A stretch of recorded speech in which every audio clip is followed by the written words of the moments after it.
सरगोदा अमीर जमात इस्लामी नईम रहमान ने 47 पुल के मरकज़ जमात इस्लामी में प्रेस कॉन्फ्रेंस करते हुए कहा कि सियासी जमातें नूरा कश्ती में मसरूफ़ हैं, बज़ाहिर लड़ती हैं, लेकिन जब बात मुराद की आती है, मुफादात की आती है तो ये सब एक हो जाती हैं। सेनेट में शर्मनाक खेल खेला गया। सीटें पीटीआई की थीं, जिन्हें पीपल्स पार्टी, मुस्लिम लीग नून और जमीयत उलमा इस्लाम ने आपस में बांट लिया और इस पर पीटीआई भी साथ मिल गई।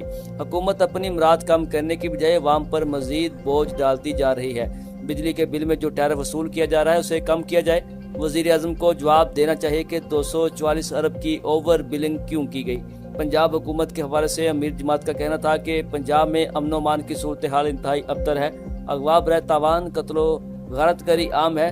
सिंध की तरह पंजाब में भी कच्चे का इलाका मौजूद है, जिसके सामने हुकूमत बेबस नजर आती है। यहाँ भी बल्दियाती इदारे को कब्जे में रखा हुआ है और बल्दियाती इंतखाबात से नहीं करवाए जा रहे। जमात इस्लामी अवामी शऊर बेदार कर रही है और अवामी मफाद और मसाइल पर जोर आवाज़ के साथ ठोस लाइहा अमल